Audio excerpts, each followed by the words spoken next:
Well, a skiddly dee and a heidi ho. We're your new neighbors.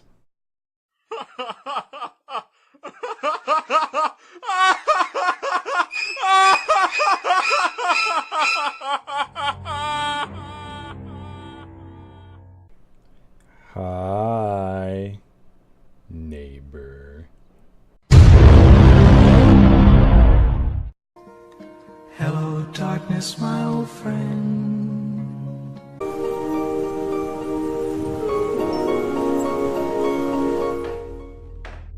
All right, ladies and gentlemen, now that we got that hilarious, very funny intro out of the way, it's time to talk about what actually is important, and that is Hello Neighbor. Oh man, is this game taking the internet by storm? I mean, Reddit's blowing up, Twitter's blowing up.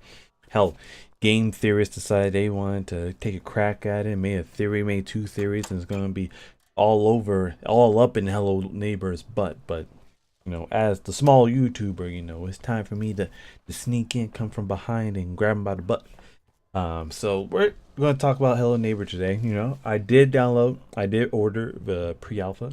I have played the alpha 3. I've seen videos, I've seen theories, I've seen all this crap. So what the hell? Why is this game so damn popular? I mean, it's in pre-alpha. This game's probably not even gonna be good when it releases summer 2017. I mean, the possibilities are flipping endless, but people are flipping going crazy about this. So we're gonna have to break it really down for these people to really understand why the hell is this game so damn popular and hasn't even been released, and you can buy pre-alpha 30, but why not just slap that shit on Steam? I mean, you can't buy it on Steam. You have to go to helloneighbor.com to actually purchase this game, the pre-alpha. They're not like all the other scrubs who put their early access game and stay in early access for 50 years. We know this game, for the most part, is going to release this summer. So, is it September? So, we'll just go ahead and start off with the basics. We'll start off with the overall visuals. Alright, so when we look at this game here, it's not high graphics. When I mean high graphics, I mean AAA titles. It doesn't look like Assassin's Creed 3, doesn't look like, some Ubisoft knockoff game of some other game. It doesn't look like any of those. It doesn't look like Call of Duty, that's still completely utter trash. It doesn't look like Battlefield 1, it doesn't look like any of that. It looks in a very similar style to a game called Firewatch. Now, Firewatch, that was a fun game. You didn't play it for the gameplay per se, but you played it for the story, played it for the atmosphere, interaction. It was just what you played it for. It was absolutely amazing, astonishing. It just gave you the real feels that an indie game needs to give you the feels in order for it to be successful in some type of way. Whether it's scary feels, happy feels, sad feels, any type of feels. If it can touch those feels, then that game's gonna be a success. So where has this game gotten in its so-called feel? So first thing is that this game is all about trying to scare the hell out of you. Okay? You know that you're in a bright environment, but then there's this house, obviously your neighbor's house, that has a very dark tone to it, a very mysterious tone that makes you want to figure out what the hell is inside that damn house. Not really scary, it's more curiosity. It piques the human's curiosity. It wants you to know that there's something solvable here. And your brain, the human brain, cannot handle things that are not solved.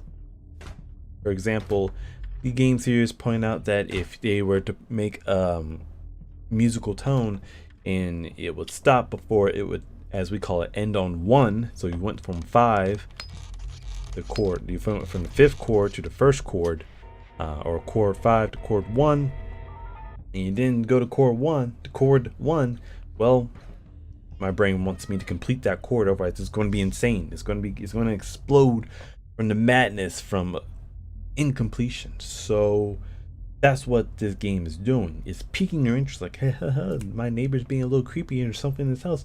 So you want to go find out because you're a nosy ass neighbor and you should just be sitting in your house watching Mario all day. But nope, we gotta be that annoying ass neighbor that move in this creepy ass neighborhood with no other neighbors, no other human interaction, and figure out what the hell this man is doing. Next off, I mentioned the neighbor is character design. When we see the neighbor, he doesn't look like a very frightening. He definitely looks like a man who's up to no good.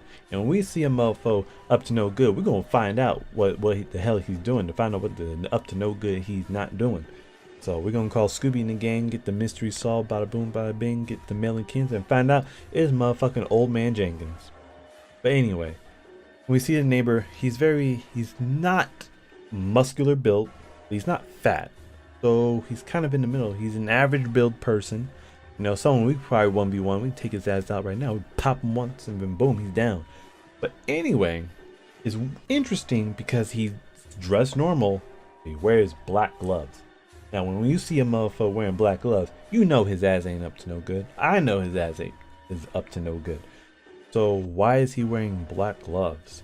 Also, interesting, because I kind of hope they had some type of death animation in the game. So far, in the Alpha 3, when you get captured, you're just teleported back to your house at night. This is the night version of it. But I'm really interested to see if there's any type of game over scene that they will later incorporate, which I'm sure they will. So what the hell is he doing with those black gloves? Seems like everyone in his house wearing black gloves, so there's no fingerprints. I guess for a contingency plan, one day he gets fucking found out, they ain't got no fingerprints for something. I don't know. It's very interesting on that design. You know, usually those are very chemicalistic type guns, like you're dealing with chemicals or something very interesting, but you don't want to get your hands dirty. So the gloves department is another thing. Another thing is the way he just acts and interacts with our character. He's being super sneaky.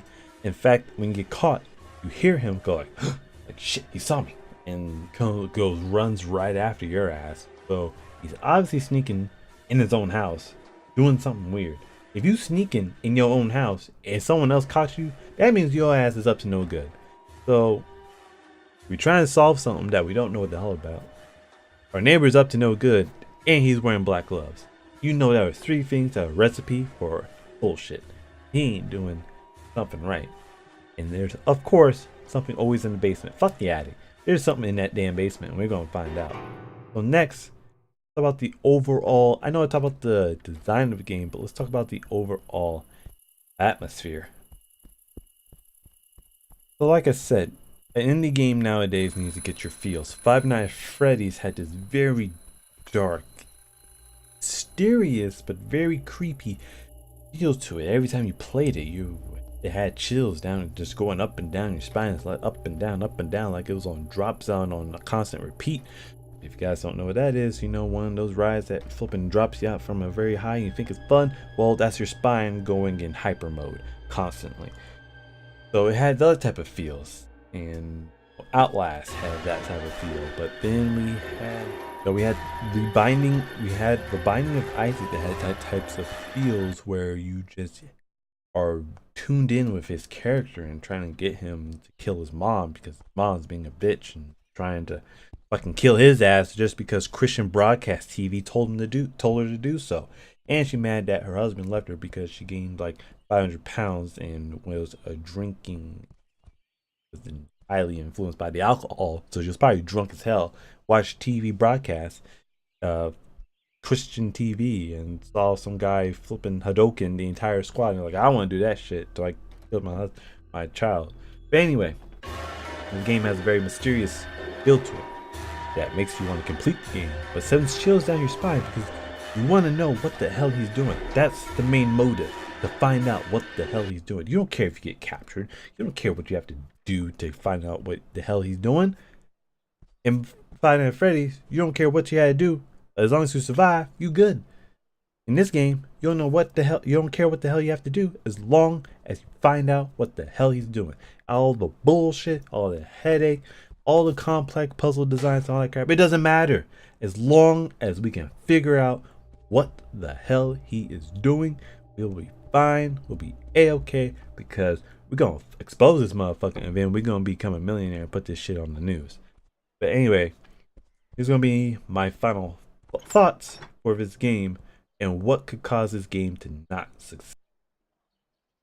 Alright, and now for my final thoughts on why this game would not succeed. So, main reasons: pushback on dates for some reason and not really fully fleshed out.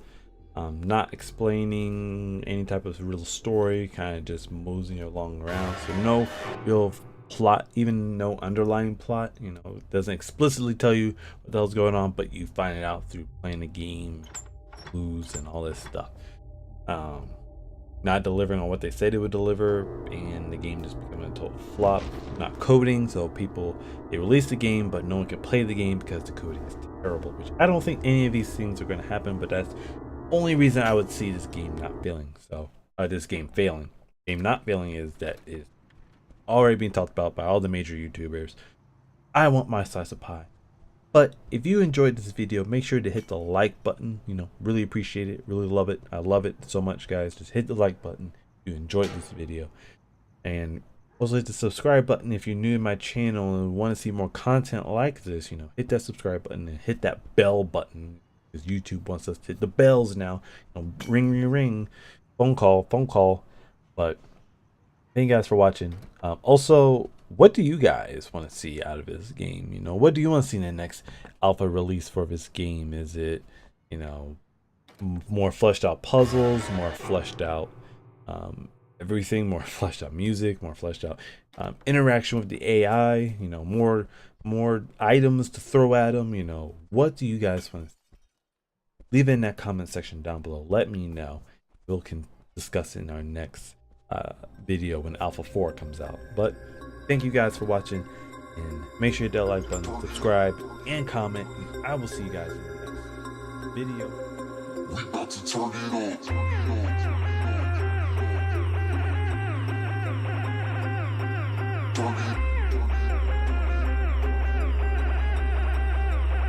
We about to turn it on.